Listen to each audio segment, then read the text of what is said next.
महात्मा बुद्ध एक गांव में ठहरे हुए थे। वे प्रतिदिन शाम को वहां पर सत्संग करते थे। भक्तों की भीड़ होती थी, क्योंकि उनके प्रवचनों से जीवन को सही दिशा बोध प्राप्त होता था। बुद्ध की वाणी में गजब का जादू था। उनके शब्द श्रोता के दिल में उतर जाते थे। एक युवक प्रतिदिन बुद्ध का प्रवचन सुनता था।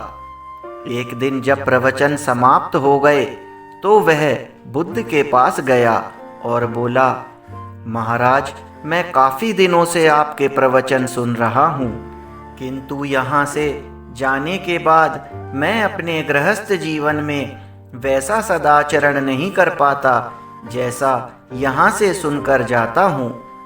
इससे सत्संग के महत्व पर भी मुझे शंका होने लगी है। बताइए मैं क्या करूं? बुद्ध ने युवक को बांस की एक टोकरी देते हुए उसमें पानी भरकर लाने के लिए कहा। युवक टोकरी में जल भरने में असफल रहा। बुद्ध ने यह कार्य निरंतर जारी रखने के लिए कहा। युवक प्रतिदिन टोकरी में जल भरने का प्रयास करता, किंतु सफल नहीं हो पाता। कुछ दिनों बाद बुद्ध ने उससे पूछा, इतने दिनों से टोकरी में लगातार जल डालने से क्या टोकरी में कोई फर्क नजर आया? युवक बोला, एक फर्क जरूर नजर आया है।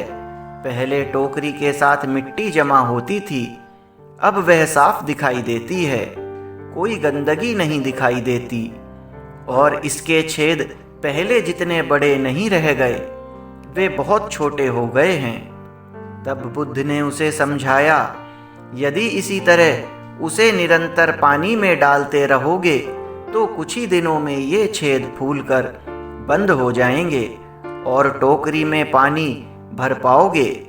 इसी प्रकार जो निरंतर सत्संग करते हैं उनका मन एक दिन अवश्य निर्मल हो जाता है।